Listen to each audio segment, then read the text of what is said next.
بسم اللہ الرحمن الرحیم۔ صحیح بخاری حدیث نمبر 198۔ حضرت عائشہ رضی اللہ تعالی عنہا نے فرمایا کہ جب رسول کریم صلی اللہ علیہ وآلہ وسلم بیمار ہوئے اور آپ صلی اللہ علیہ وآلہ وسلم کی بیماری زیادہ ہو گئی تو آپ صلی اللہ علیہ وآلہ وسلم نے اپنی دوسری بیویوں سے اس بات کی اجازت لے لی کہ آپ کی تیمارداری میرے ہی گھر کی جائے۔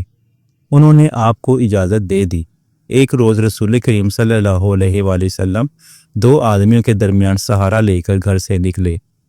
آپ صلی اللہ علیہ وآلہ وسلم کے پاؤں کمزوری کی وجہ سے زمین پر گھسٹتے جاتے تھے۔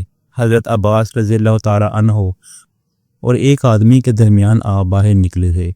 عبید اللہ راوی حدیث کہتے ہیں کہ میں نے یہ حدیث عبداللہ بن عباس رضی اللہ تعالی عنہما کو سنائی تو وہ بولے، تم جانتے ہو دوسرا آدمی کون تھا؟ میں نے عرض کیا کہ نہیں۔ کہنے لگے وہ علی رضی اللہ تعالی عنہ تھے۔ پھر حضرت عائشہ رضی اللہ تعالی عنہا بیان فرماتی تھیں کہ جب نبی کریم صلی اللہ علیہ وآلہ وسلم اپنے گھر میں داخل ہوئے اور آپ صلی اللہ علیہ وآلہ وسلم کا مرض بڑھ گیا تو آپ نے فرمایا، میرے اوپر ایسی 7 مشکوں کا پانی ڈالو جن کے سربند نہ کھولے گئے ہوں، تاکہ میں سکون کے بعد لوگوں کو کچھ وصیت کروں۔ چنانچہ آپ کو حضرت حفصہ رسول اللہ صلی اللہ علیہ وآلہ وسلم کی دوسری بیوی کے لگن میں جو تانبے کا تھا بٹھا دیا گیا اور ہم نے آپ پر ان مشکوں سے پانی بہانا شروع کیا۔